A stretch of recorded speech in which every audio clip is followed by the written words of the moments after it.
The launch of Arc Raiders, Embark Studios' ambitious co-op extraction shooter set in a robot-ravaged dystopia, was poised to be a triumph for the genre,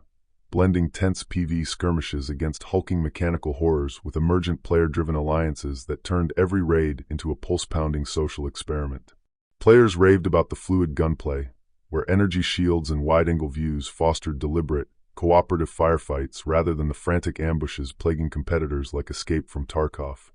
The crafting loop, fueled by scavenging scraps from fallen arcs and upgrading via a quirky cockerel companion named Scrappy, felt rewarding without the grind's soul-crushing monotony. Steam's mostly positive tag, bolstered by over 50,000 glowing user reviews,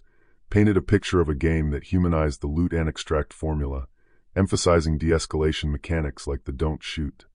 ping that sparked organic truces amid chaos. Yet, as the title rocketed to peak concurrence north of 100,000 in its second weekend,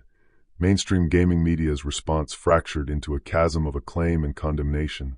with a vocal minority wielding ethical cudgels to tarnish what many saw as a breath of fresh air in multiplayer design. At the epicenter stood Eurogamer's scathing 2/5 verdict, a review that lavished paragraphs on the rich PvE combat and unusually friendly community, only to pivot into a 9-paragraph tirade against the game's use of AI-generated voices for traders and emotes,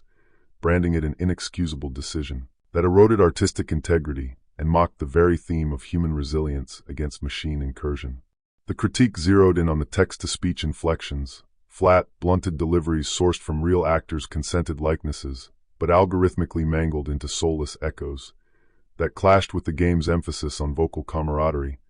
arguing that Embark's parent company Nexon, flush with resources from hits like The Finals, opted for cost-cutting shortcuts over hiring voice talent, thereby devaluing labor in an industry already reeling from layoffs. This wasn't mere nitpicking, it was a moral indictment, positioning Arc Raiders as a symbol of creeping automation's ethical rot,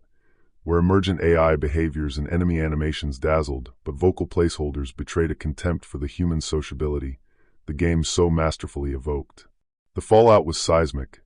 The review's 4100 Metacritic translation yanked the aggregate score from a pristine 90 to an 86, igniting forum infernos and YouTube manifestos decrying activist journalists for sabotaging an indie darling devoid of forced diversity quotas or narrative preachiness. Creators lambasted the piece as a protest vote,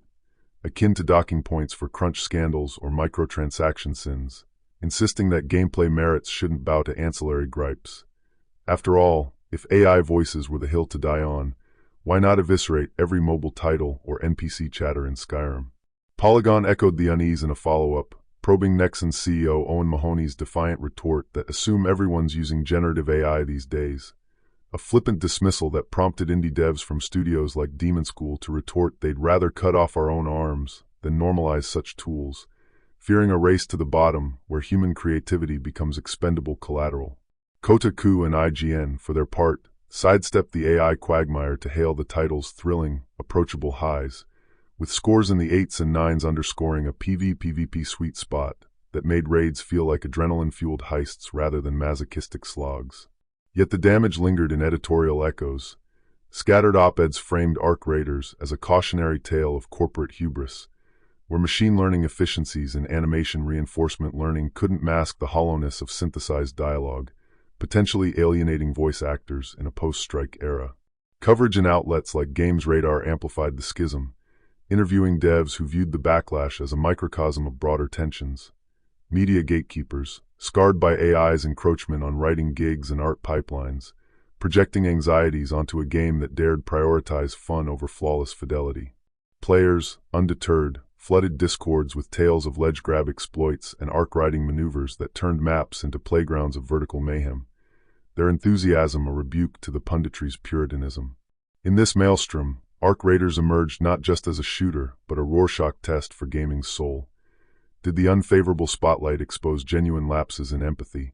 or was it a myopic crusade that overshadowed a title's capacity to forge bonds in digital wastelands? As patches rolled out duos modes and community-voted events reminiscent of Helldivers 2's stratagems, the discourse devolved into tribal trench warfare, with one side mourning lost jobs and the other mocking woke ruins of review integrity. Ultimately, the unfavorable coverage, though outnumbered, punched above its weight, transforming a niche gripe into a lightning rod that briefly eclipsed the game's innovations, reminding us that in an era of algorithmic everything, even a rooster's cluck can spark a revolution, or at least a very loud reckoning.